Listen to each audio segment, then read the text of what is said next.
We are here at Buffalo Creek Berry Farm in Mustang, Oklahoma, and joining us today is Bobby Sloan Jr. And Bobby, you grow a lot of different vegetables here, but what all do you grow actually? This is tomato house. This hoop house is specifically just for tomatoes. Okay, and you grow a lot of other stuff outside of the hoop house. Oh so. yeah. Our primary crop is thornless blackberries. We also have a really pretty crop this year of strawberries, 5 different varieties. We also do black raspberries, red raspberries, sand plums, and then on the vegetable side we do squash, zucchini, cucumbers, okra, green beans, onions, potatoes, garlic, shallots. And we all know diversity is the key to success, right? Oh, yeah. Especially in Oklahoma. But here you've actually put some of your tomatoes under a hoop house. Right. Can you tell us why you might have done that versus planting them outside? Well, the wind alone in Oklahoma, as we just had a big windstorm, just destroys the plant. They're perfectly healthy, you're doing everything right, a good gust of wind comes up and snaps them in two. Inside this hoop house, this tomato house, they're environmentally protected from the wind, the hail, critters for the most part. It's just, they got the sun, they got the water, the fertilizer, and none of the bad things. And here you've got them planted in plastic, so we're not dealing with any weed competition either. Right. Yeah, that's the whole idea. Keep it as clean as possible. You don't have to use, get away from the weeds. You don't have to use any pesticides, herbicides, and it's pretty much chemical free. Right, and so you actually have some tomatoes that are growing outside a little bit, and you can tell a difference between the two. Yeah, it's dramatic. Yeah, it's dramatic. Just on the edge, it goes from the plants are planted at the same time. They're the same variety, and they go from one small plant to, they're knee high or better. And these are the exact same plants planted the same day. Well, these look pretty healthy. Now, you mentioned we're in a hoop house, which is different than a greenhouse, right? Right. Let's talk about those differences. Well, a greenhouse is environmentally controlled. A hoop house is not. I have vents and I got doors. The biggest thing, a hoop house, especially this tomato house, its primary function is protecting the crop. And one of the ways it protects it, it's a shade. It's a shaded house. It knocks down the damaging rays, especially the heat. In the heat of summer, that's one of your defining characteristics of tomatoes is that they can't tolerate the heat. What this hoop house does, in a greenhouse, you've got air conditioning and you got heaters, so you can start early. You can, if you wanted to, you could grow all through. If you had the right grow lights and all that, you could grow through winter. You need a minimum of 10 hours a day of good sunlight for the plants to prosper. So you're still going to be growing in the regular seasons, except a hoop house. What it does, it extends your growing season out. You start a month to 2 months earlier, and you can last a month to 2 months later. Right. So you've dramatically increased your ability to produce produce longer season. It's a little bit more of a passive air control, temperature control, I guess. Right.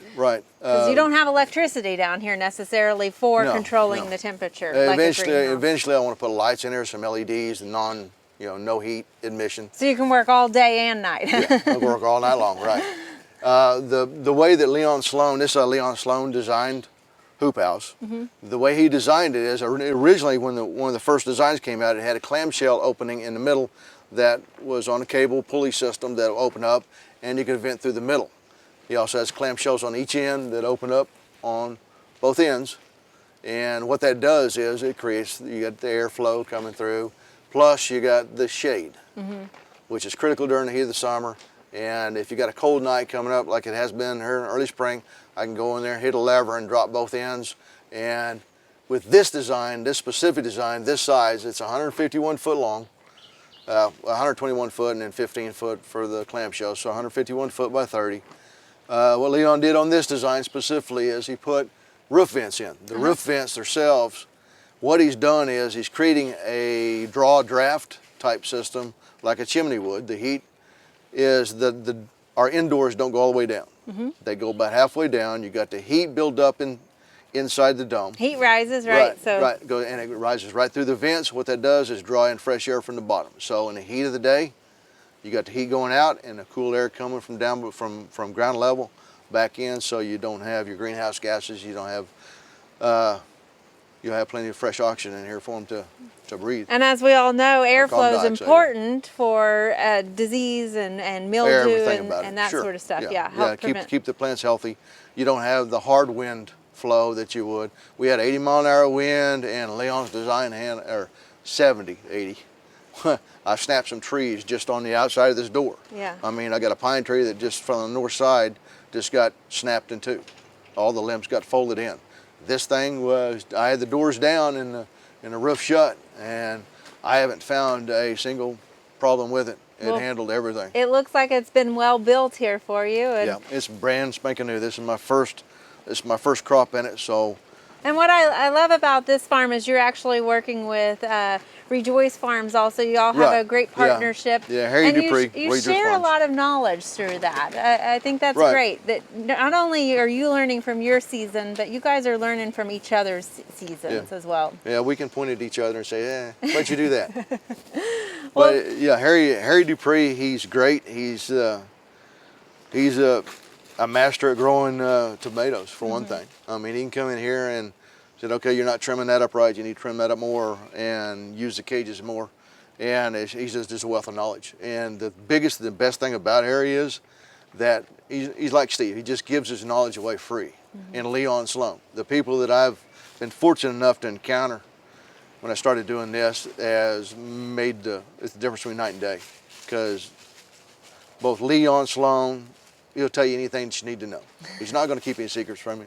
And Harry, he's exactly the same way. I mean, he'll give you the shirt off his back. Having good resources is important. Critical. And knowledgeable resources as well. If you do your, the biggest thing, if I was to give anybody any advice, is look at your soil, look at your plant, and look at your water. Make sure you have all three. And they're going to do what you need them to do. The soil is, you do a soil test on it. In other words, do your research. Don't just go in and expect it to work. You got to start small and take baby steps. Get a little bit bigger, a little bit. That's what I'm trying to do. And you learn every year, right? Right. Yeah. And that way, if you do make a mistake, and you're going to make mistakes constantly, like me, then it's easy to fix. It doesn't cost you it doesn't cost you the farm, basically. Right. Literally speaking. Right, yeah. Well, if somebody wants to find some of your produce here at Buffalo Creek Berry Farm, where could they get that? Well, I'm at several farmers market, Mustang Farmers Market, Minco. I'm at El Reno. We've got produce hopefully into Norman soon this year, I hope. Also, Harry Dupree, he's at OSU OKC. And then your berries are you pick, so they can contact you? Well, not just the berries, the vegetables also. Okay. You can actually come out and pick the tomatoes. That's a work in progress on how I get folks in here to pick that, but all the vegetables are pick your own also. I've got any kind of vegetable you can think of with the exception of corn and watermelons. I haven't done those two yet. It takes too long and too much area. But everything else, the fruits, the berries, they're all pick your own. Well, thank you for sharing your farm with us. My pleasure. Glad to have you. Thanks.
We hope you enjoyed this video. It's part of our Oklahoma Gardening YouTube channel.